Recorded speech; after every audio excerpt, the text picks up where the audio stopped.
Richard loved so many of us. There was only one true love in his life. At this time, Nikki is going to share a few words to the love of Christ. Invite him.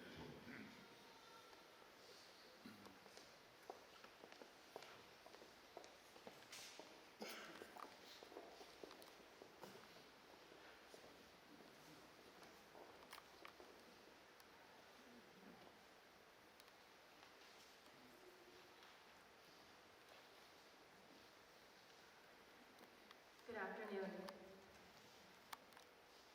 Thank you all for being here today. It means so much to me. And one day when they're old enough, it will mean the world to RJ and Rachel. Over the last 11 months since we got Richard's diagnosis, we have seen an incredible outpouring of love and prayers from so many of you. Your love and support has been tremendous and has gotten our family through this very difficult year.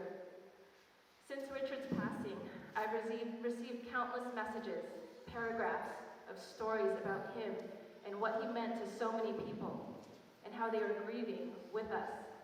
From high school friends, his team members and colleagues at Hilton, bartenders, servers, from Rooftop and Hotel Menage, to his many friends and business colleagues and family. The same words and sentiment repeat themselves in these messages. He was my mentor. He was a brother to me. He was a boss that believed in me. He was an inspiration in business, a leader in hospitality. He gave me guidance. He saved my business. He was my support system, the most incredible human I've met, the most generous person. I really wrestled with what I could say to you today that would fully encapsulate the kind of man Richard was. What I can share with you is Richard, from my perspective as his wife. I met Richard exactly 10 years and 5 days ago from today. It was February 4th, 2014. I know this day because the day I met him, I wrote it down in a journal. And I was not a person that kept a journal. But I wrote about it that day and every day that we spent together for months afterwards. I did this because the first day I met him, I felt in my bones Richard had a gift. God gave him a gift. I couldn't put into words back then, and he himself, I'm convinced, never knew it. But after 10 years of having thousands of intimate conversations with him, meeting his friends, observing him in rooms with over hundreds of people, sitting next to him at dinners, and having the ultimate privilege of knowing him as a husband and father, I now better understand his gift. When we first met, I was 30 years old, a young attorney focused on being an attorney. Richard was 46 years old, a longtime bachelor who had spent the last couple decades working to establish himself as a hotelier. He was focused on finding the love of his life, and maybe, if it wasn't too late, having a family of his own. We were seemingly on different paths, different generations, different priorities. But after some coaxing from a mutual friend, we were set up on a blind date. We had dinner, then went to the hotel bar at his Hotel Menage, and we talked and laughed on those bar stools into the early morning. We talked about how we grew up. His parents immigrated from South Korea in the 70s, mine from the Philippines. Our parents both landed in Cerritos, California. We talked about what it was like growing up as first generation kids. We talked about what he called our non-negotiables in a partner. Our past trials, our future dreams. The topics may have seemed heavy for a first date, but it felt completely natural. We had this bond between us that was immediate and intense, a connection that was effortless, familiar, like I knew him for much longer than the minutes that we actually shared. And that started a whirlwind romance. There were 28 days in that February, and we saw each other 20 of those days. 1 month after we first met, I introduced him to my parents. The next week, he introduced me to his. 9 months after that, he asked me to marry him. 9 months after that, we got married. The next year, we had our son, RJ. Looking back, it was fast. We moved fast. But at the time, it felt like it wasn't fast enough. There was a sense of certainty, with that, a sense of urgency to start our lives together. I learned much of Richard's life before me through his stories, and he was a masterful storyteller. Richard's journey in the hotel industry is incredible.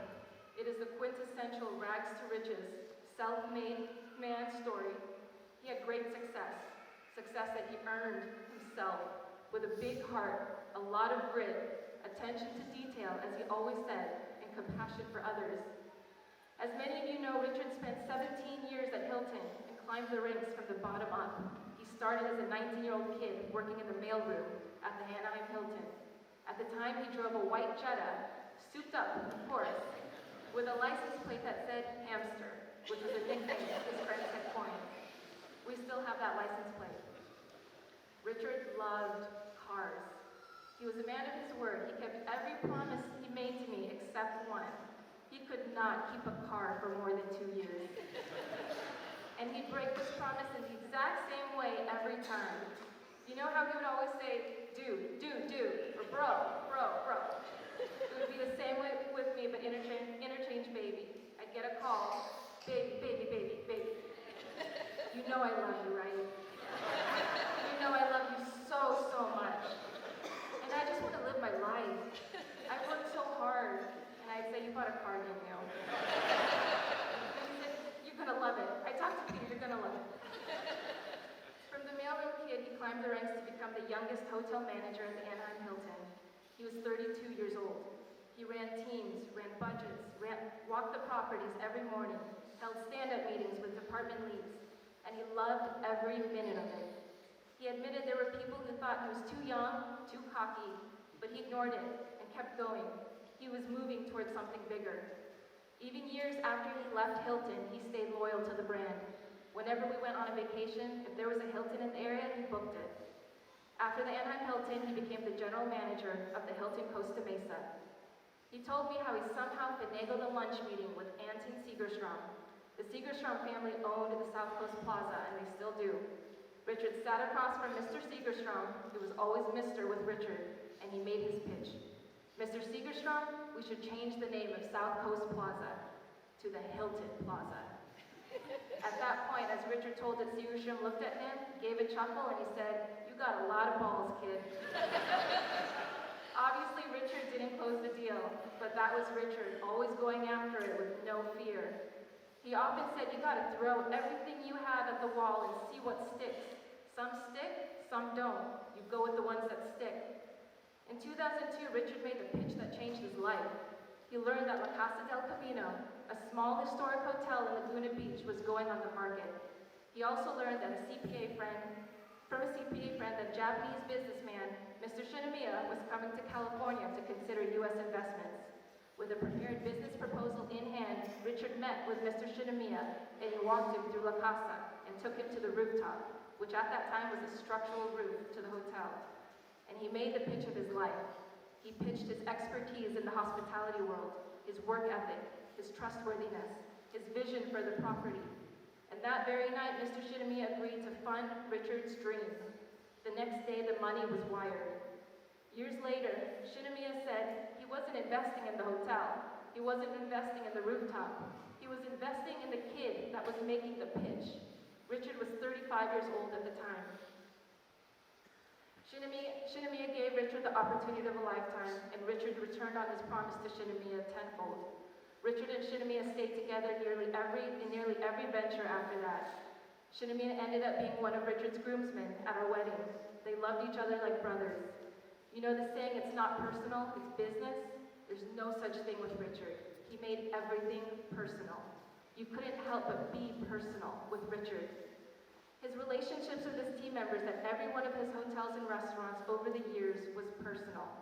I know this because I saw the after effects years later. Whenever we went on a family vacation, there would always be a welcome gift in our room with a personal note from a former team member of Richard's, who was now either a director of front office or a general manager at the property.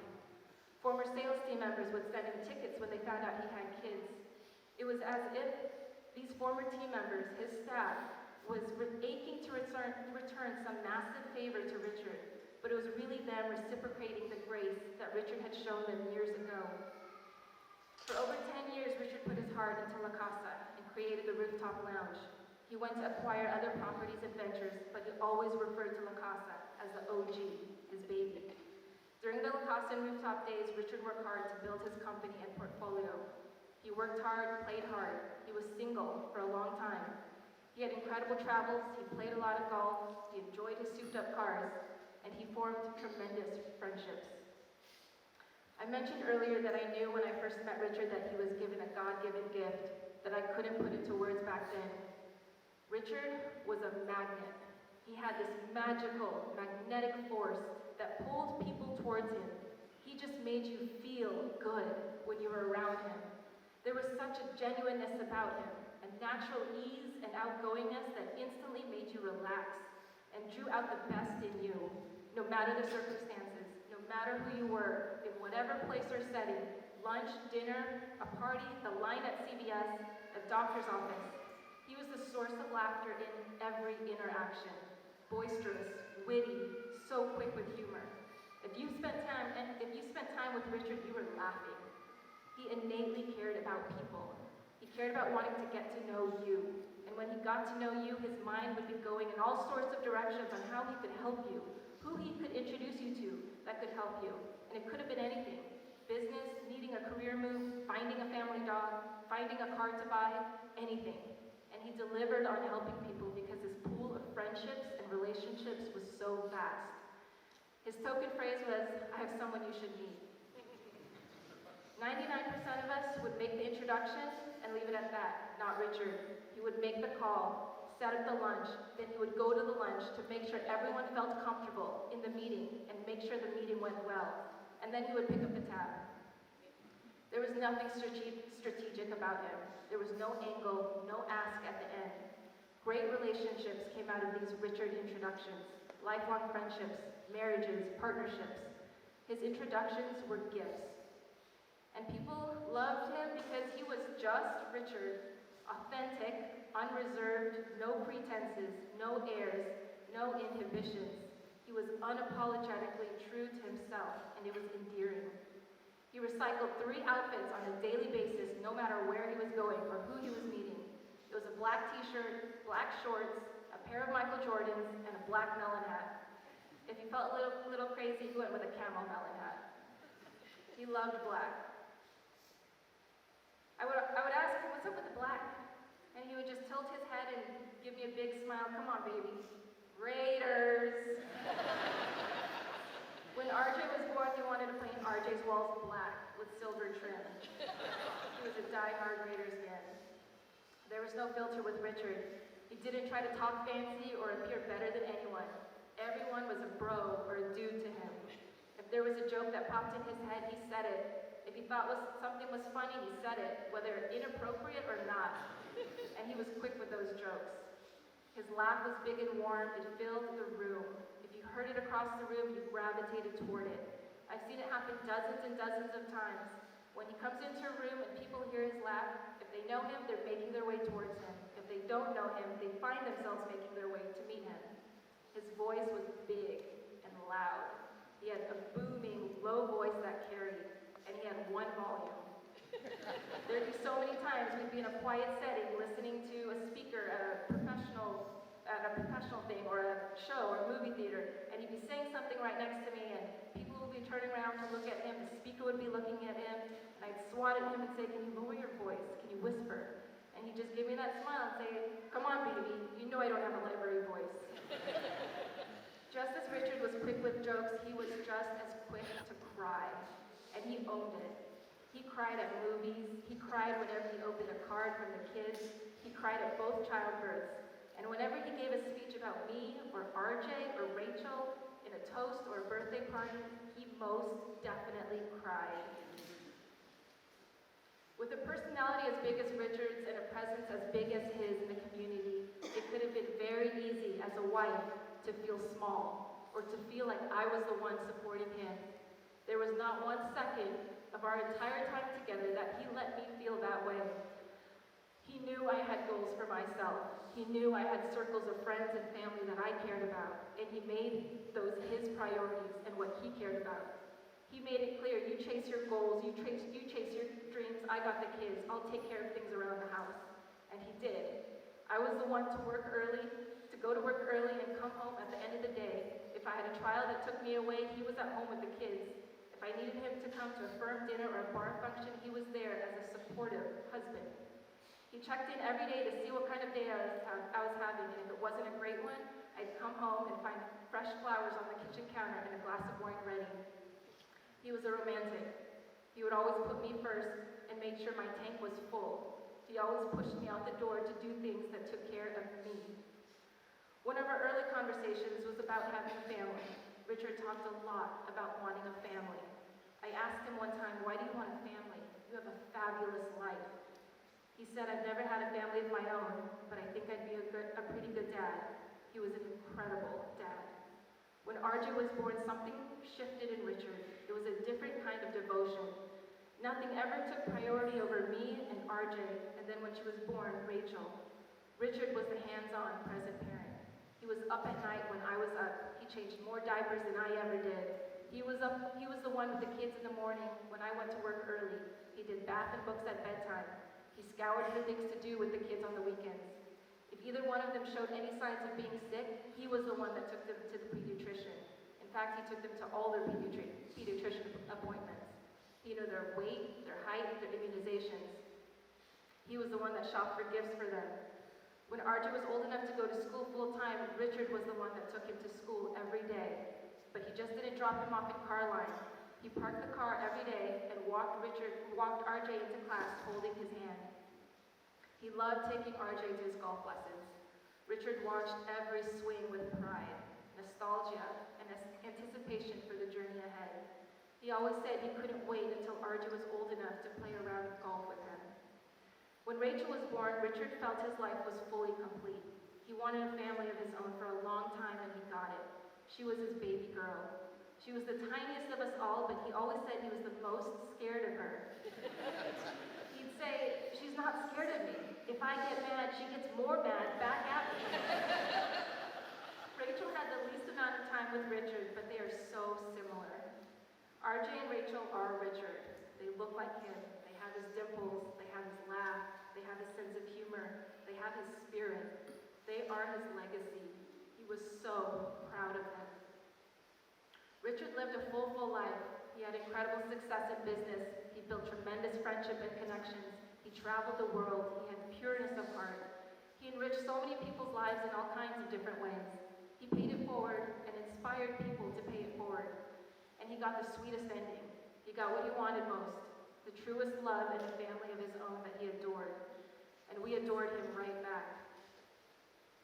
I'm not going to talk about cancer. That's not how I want to remember him. Not how he would have wanted us to remember him. I'll talk about his final days.